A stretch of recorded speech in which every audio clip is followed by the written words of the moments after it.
Bienvenidos a la Isla de la Música. Hoy tengo un súper ayudante. ¿Te quieres presentar?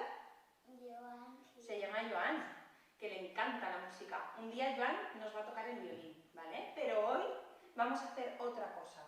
Joan, ¿tú sabes decirme esto tan chulongo que es? No sé. Tubo sonoro. Tubo sonoro. ¿Por qué? Porque Es un tubo es un tubo que conduce que conduce el suelo. el Y así sonido. también. Ponte de pie, ponte de pie. Enséñales, ponte. Y así también.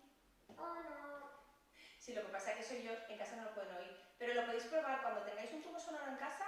Es muy guay hablaros directamente en el oído. Se oye fantástico. Ponte de pie que estés más cómodo, Joan. Pruébalo.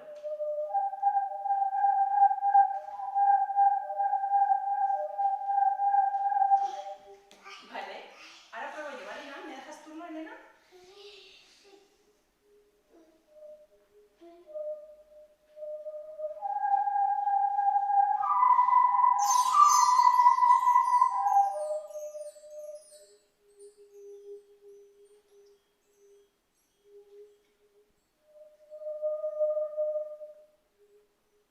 ¿Con este?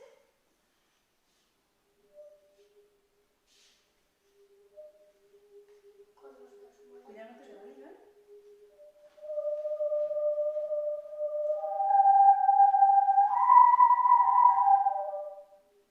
Uno y uno. Venga, concierto conjunto. A ver cómo suena.